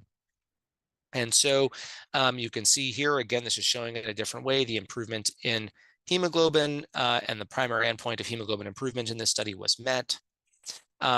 Also, very critically, the improvement in hemoglobin mirrored an improvement in health-related quality of life. So there was a significant improvement in the FACIT-Fatigue score that exceeded the minimal clinically important difference of the instrument. And patients also had 6-minute walk tests. They had significantly improved 6-minute walk distances on mitapivat compared with placebo. So, this is really bearing out in functional outcomes as well. Markers of hemolysis, again, got better. This is starting to look repetitive, right? But the drug works in these different diseases and worked to reduce hemolysis in multiple different ways. In terms of adverse events, mitapivat was well tolerated. It was seen that a small number of cases of patients receiving mitapivat with thalassemia had some LFT elevations. And so given that, it's not really clear to me that the drug really is hepatotoxic, but on the out of an abundance of caution, because these cases, right, these patients had iron overload and they had some of them on chelators, and very, very common for an iron overloaded patient who's bad liver iron overload to have LFT elevations for other reasons, for other medication exposures, from viruses, from stress, things like this. But nevertheless, this is on the label for the drug that it can cause elevated LFTs in patients with thalassemia, but not in patients with PK deficiency. And in the United States, we're required to monitor LFTs monthly for the first 6 months in patients with thalassemia getting mitapivat. But aside from this, the drug was reasonably well tolerated. There were more side effects in ENERGIZE than we saw in the PK deficiency patients in ACTIVATE, probably because these patients are a little bit sicker and they had a higher dose, right? So we're getting 100 milligram BID, not 50 milligram BID. So the main side effects that were seen were things like headache and insomnia, but again, mild. usually reversible, or they resolve on their own. Again, when you look at the open label extension, you see that patients originally randomized to placebo. When they transition to mitapivat, they do great. Energize-T was the partner study to Energize in the transfusion-dependent patients. So I think you're starting probably to see a pattern here.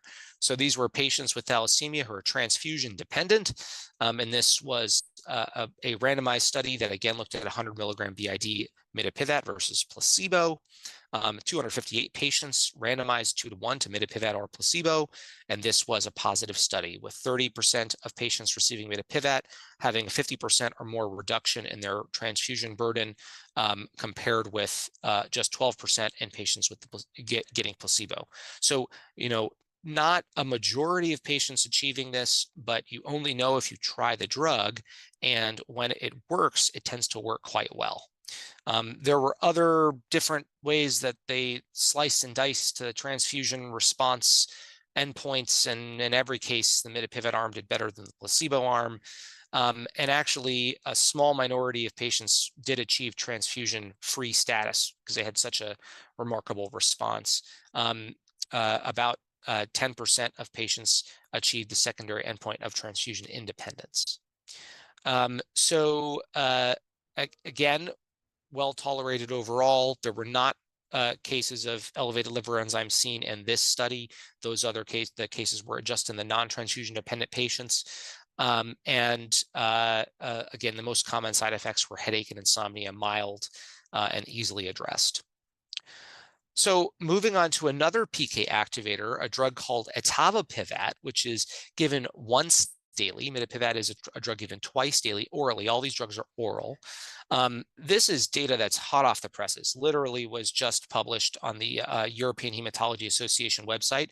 This is a oral presentation that is going to be given next week in Stockholm, of etavopivat in the phase 2 study of patients with thalassemia, non-transfusion dependent thalassemia called Gladiolus.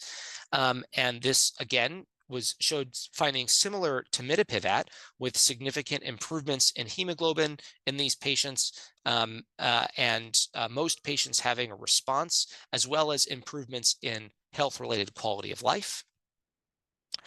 In patients with transfusion dependence, there was also a significant improvement. Now, you can't compare these numbers in terms of the percentage of patients to the other numbers because the threshold here for a response was much lower. In the mitapivat study, it was 50%. This is a 20% or 33% reduction in transfusion units, but still quite promising. So let's move on now from thalassemia to sickle cell disease. So in sickle cell disease, we have a few reasons why PK activators could be helpful. Number one, more ATP helps cells maintain their membranes, increases cell hydration through the Gardos channel, which is an ATP-dependent channel. And increased red cell hydration in sickle cell disease reduces the possibility and the propensity for sickling. But also remember that 2,3-DPG is important, right, for the oxyhemoglobin dissociation curve. And when you reduce 2,3-DPG, you improve red cell oxygen tension. You reduce the release of oxygen from red cells into the periphery. And if you do that, you reduce the propensity for sickling, because sickling happens in low oxygen tension states almost as a rule, right, in patients, and when the red cells are going through very low oxygen tension capillaries, for example, and the cells sickle and they cause vasoocclusion. So if you can reduce 2,3-DPG, you can improve the red cell holding on to oxygen and keeping oxygen in the cell to enough of an extent that you can reduce sickling. And so there are multiple different ways that PK activation could be helpful in sickle cell disease. And so, this is preclinical data showing that ATP improves when you give these patients, when you give red cells from patients with sickle cell disease, you have improved ATP levels, you have reduced 2,3-DPG, you have reduced P50, and and the point of sickling. Okay, so these are all things that you want. You want the P50 to go down so that you have increased oxygen in the red cell. In a phase 1 study of mitapivat and sickle cell disease, it showed improvements in hemoglobin that were dose dependent, essentially based on mitapivat dose, the best in patients getting 50 or 100 milligram BID, and improvements in all of your markers of hemolysis. This was a month. Patients were on the drug for about 4 to 6 weeks, so not enough to look at painful crises. I'll get to that in later studies, but improvements in 2,3-DPG, improvements in the P50, improvements in ATP, all in ways you want to see in these patients. In the phase 2 study of mitapivat and sickle cell disease, which is called Rise Up. Rise Up was actually a phase 2 and phase 3 study. So in the phase 2 portion, which was published in the Lancet Hematology last year, you had 120 patients assessed for eligibility, 79 randomized, and about 26 in each group, a 50 milligram mitapivat BID group, a 100 milligram BID group, and a placebo group. And you can see here that you wanted to be in one of the mitapivat groups, 50 milligram BID or 100 milligram BID, and you see the change from baseline in hemoglobin, and only one patient in the placebo arm had met the criteria for hemoglobin response. This is, again, another way of showing the improvements in hemoglobin on the basis of your mitapivat dose, slightly better for the 100 milligram BID patient group. And painful crisis incidence was 50 annualized incidence of painful crisis, annualized rate of painful crisis was 50% lower in the 50 milligram BID arm and 70% lower in the 100 milligram BID arm, right? So compared with placebo, right? So not just improvements in the hemoglobin, which certainly these patients have symptoms of anemia, and we want to make those better, but we certainly want to improve their potential painful crisis rate, right? That's really priority number 1. So in the phase 3 portion of Rise Up, which is a plenary presentation at EHA next week, I have the figure from the published abstract, which just got published online. You can see that, so this was a positive study. This had a co-primary endpoint of hemoglobin improvement and reduction in painful crisis rates. And so this shows the hemoglobin improvement. And again, you see about half of patients responded, and many had a really dramatic improvement in their hemoglobin. Only 2 patients in the placebo arm responded versus 56 in the mitapivat arm. Now, the other part of this endpoint was the painful crisis endpoint, which did not meet statistical significance. However, if you just look at the patients that had a mitapivat response, which is again about 40–50% of the patients, those patients did have a significant improvement in their painful crisis rate on subgroup analysis. So more to come on mitapivat and sickle cell disease, but some nice results so far. Etavopivat also is being evaluated in sickle cell disease. And so in a phase 1 study, it showed all the same things that the mitapivat study that I showed you before showed: improvements and decreases in 2,3-DPG, increases in ATP, increased hemoglobin oxygen affinity, which reduced the point of sickling and reduced the likelihood of sickling. And so this is hot off the presses, also an EHA abstract that's going to be presented next week. This is from the phase 2 hibiscus study. And we can see here patients' baseline hemoglobin and their improvements at week 12 and week 24. People respond pretty quickly to PK activators in most cases, right? So if they're on a dose that works for them, it tends to improve their hemoglobin within about a month, sometimes 2 months. And that's true for PK deficiency, that's true for thalassemia, that's true for sickle cell disease. Okay, and so you can see improvements of about mean improvements of about 1.5 grams, which again, that's really quite meaningful. That's about a 25% relative improvement in hemoglobin and oxygen carrying capacity in these patients. See reduction in bilirubin, you see reduction in LDH. Now going to hereditary spherocytosis. Okay, so mitapivat in hereditary spherocytosis. This is also an abstract that's being presented at EHA next week. There's a lot coming very shortly with these drugs.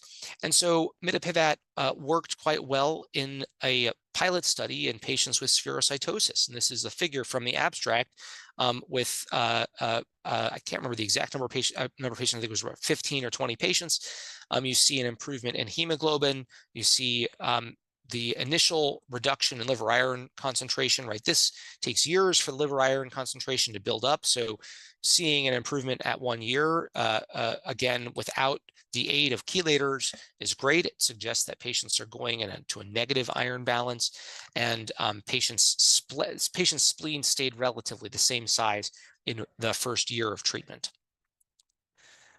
What about other rare, ultra rare diseases, in particular, for example, other glycolytic disorders, because this drug improves glycolytic flux. It improves flux of intermediates through glycolysis.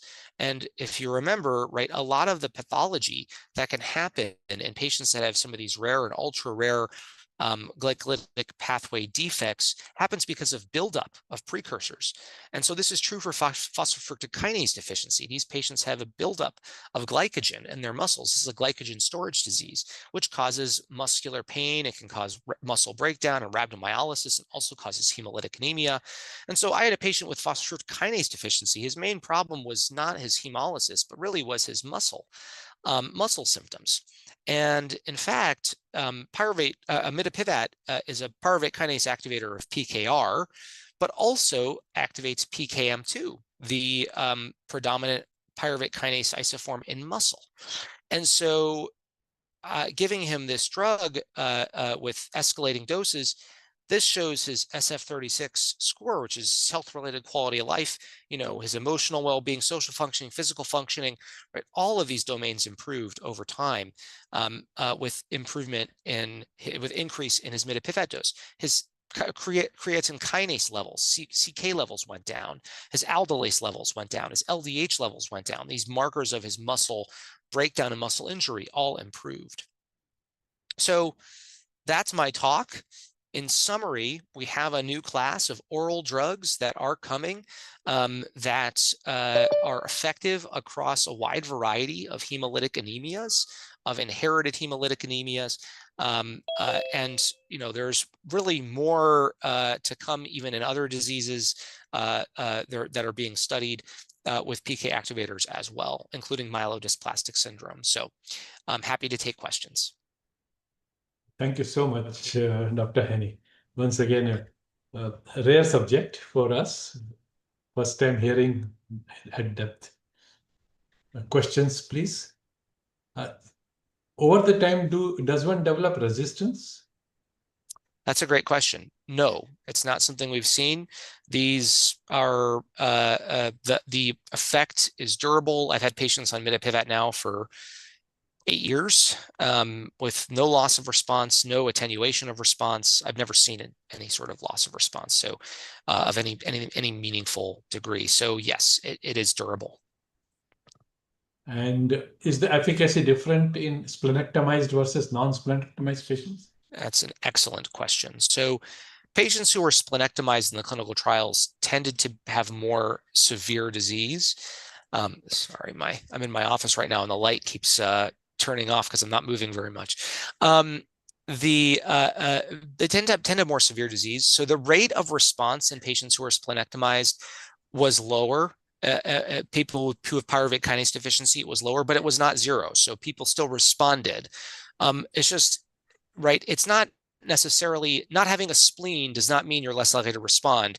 It's a marker of having more severe disease and therefore more likely having non-missense mutations, having, you know, stop codon type mutations that led to the more likelihood of getting a splenectomy.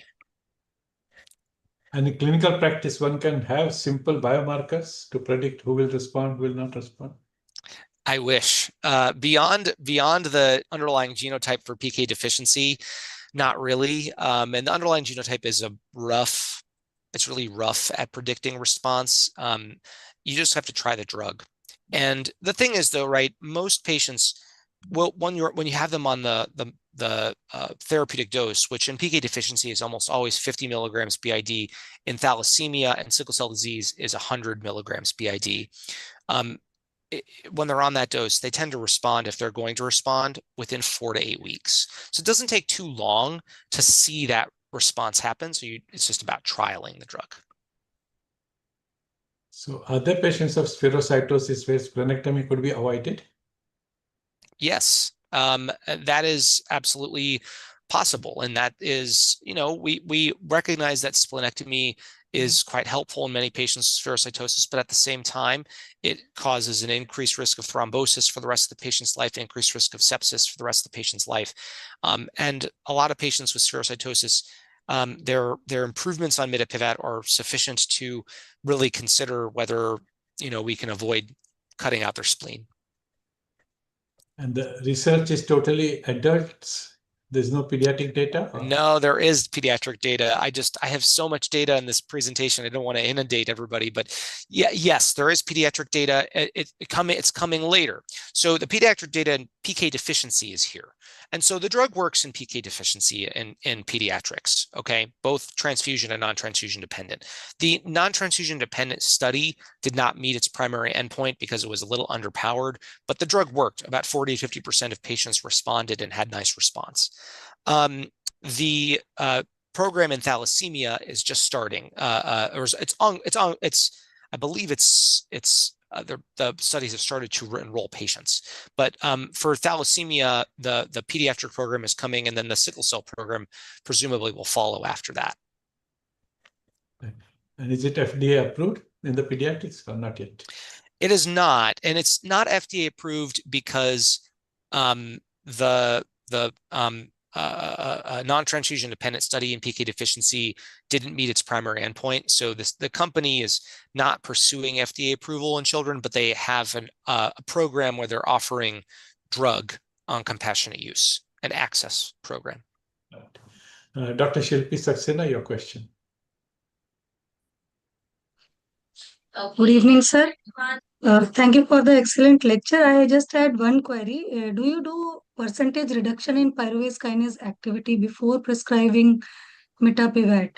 And what are the contraindications for that? That's an excellent question. So it would make sense that the baseline pyruvate kinase activity level that you measure would potentially correspond to a response or likelihood of response. It doesn't. And so there really is no relationship between a patient's baseline PK activity and the severity of their disease. And there's no correlation between the patient's baseline PK activity and whether or not they respond to mitapivat. So it's really just a diagnostic tool to say, yes, you have PK deficiency, or no, you don't have PK deficiency. Are there contraindications? Not really.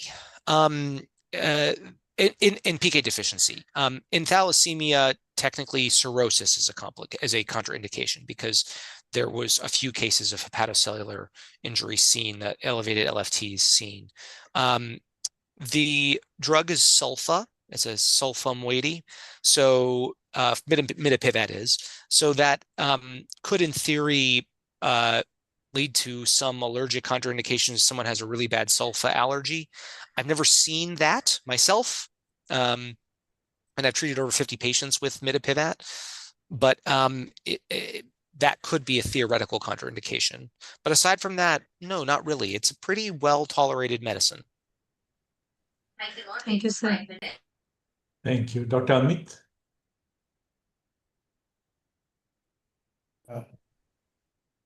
Nice talk, Dr. Henny. I just have a scenario because I got a case just 2 hours back regarding PK deficiency. Yep.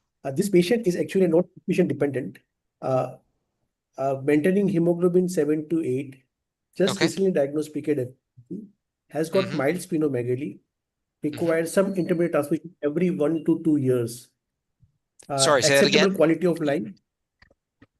Dr. Corona, sorry. Transfusion every Get transfusion every 1 to 2 years. Okay, sorry. Yeah, you're cutting it out a little bit, but I can hear you. Go ahead. Yeah, so it requires transfusion every 2 years, intermittently when episodes of only fever. Okay. Yeah, acceptable that's quality pretty classic. of life. Yep. School, 19 years old, goes to school.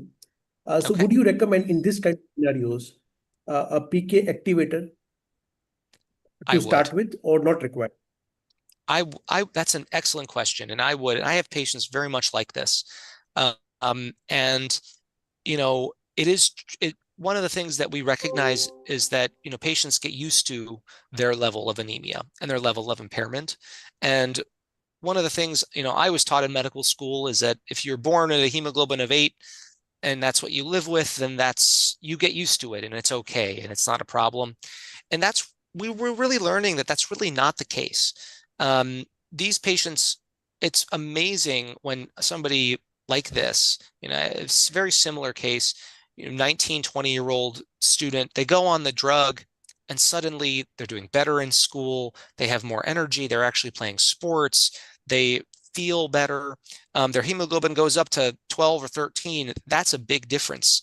And so where available, I would definitely treat a patient like that with PK deficiency with this drug. I mean, to be quite honest with you, the question that it's more a question of which patient with PK deficiency is not an appropriate candidate for this drug, for at least trying it.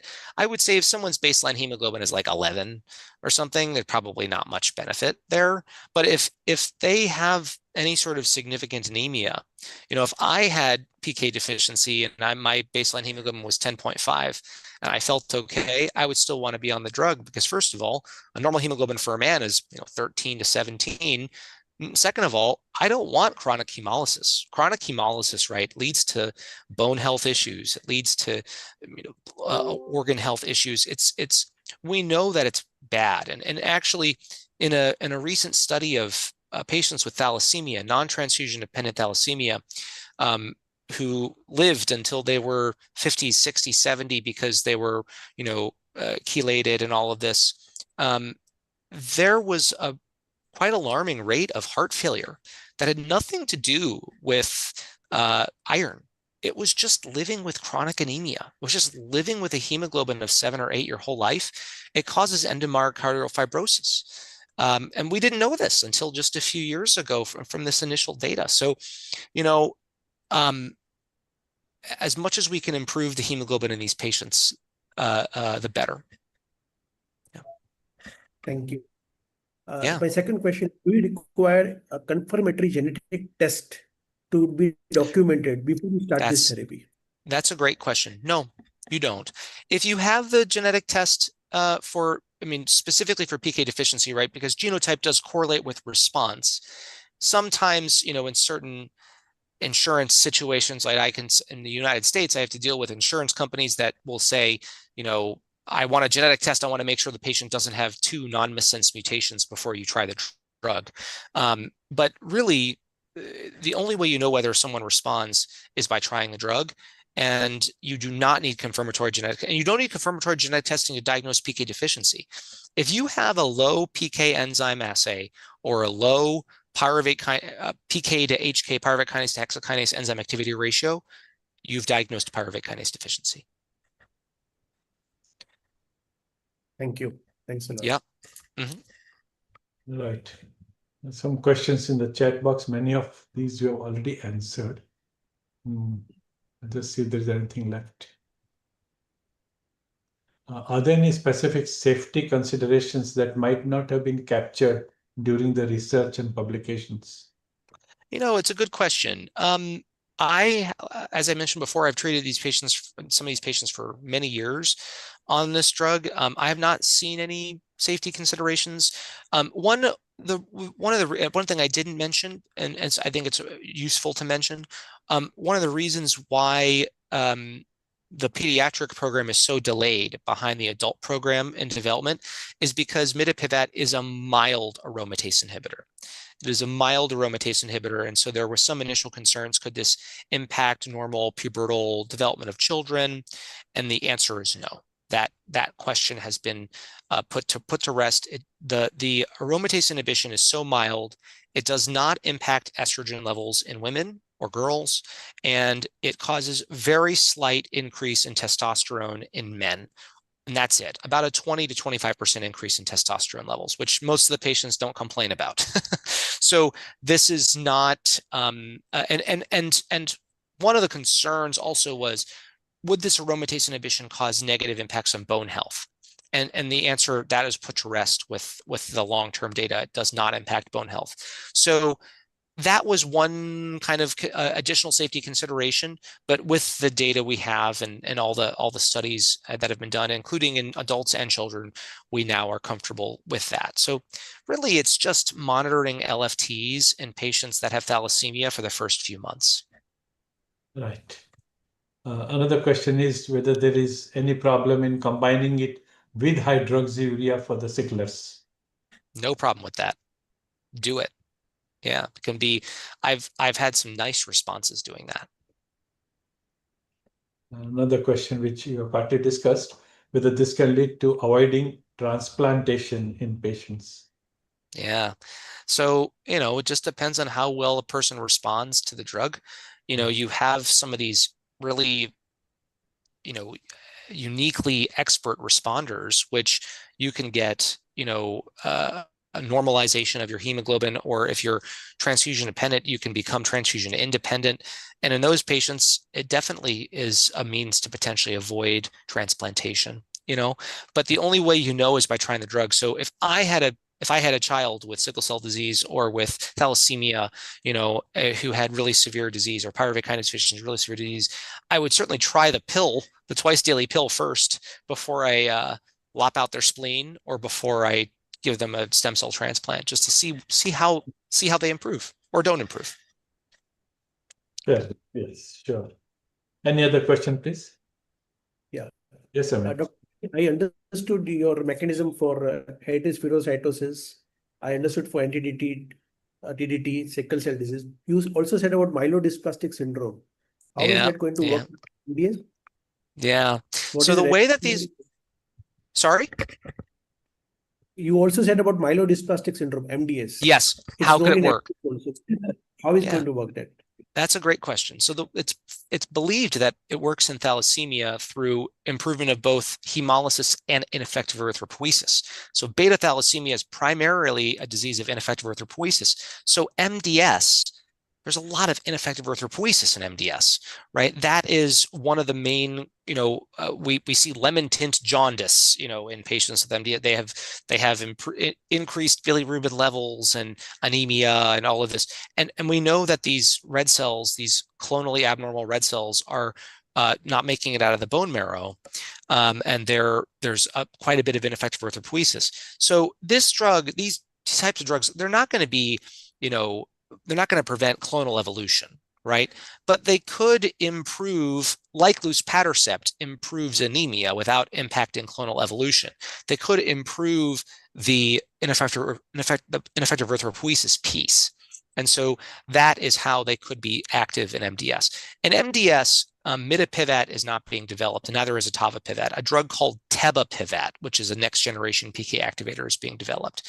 And the data so far that's come out for tebapivat and MDS has been up and down, I will say, and we'll see where that ends up going. But for a drug that has so little side effects, right? Compare it to, imetelstat and lenalidomide and some of these other drugs we use in MDS that have a lot of side effects for these non-transfusion dependent patients. And so I think that the potential for a PK activator, even if the effects are not profound, even if they're more moderate or more modest, it's just easy to add that to EPO, in a patient with long-standing transfusion-dependent MDS to try to minimize their transfusion burden. Yeah. Thank you. And you said about the two side effects of mitapivat. One is headache and another is insomnia. That goes to with time, or it will remain? It usually gets better. That's a good question. Almost always gets better over time. The patient tends to get used to the drug. Their body gets used to the drug. For insomnia, occasionally it can be a more long-standing issue. And in that case, I just move the evening dose back to about 5 p.m. from 8 p.m.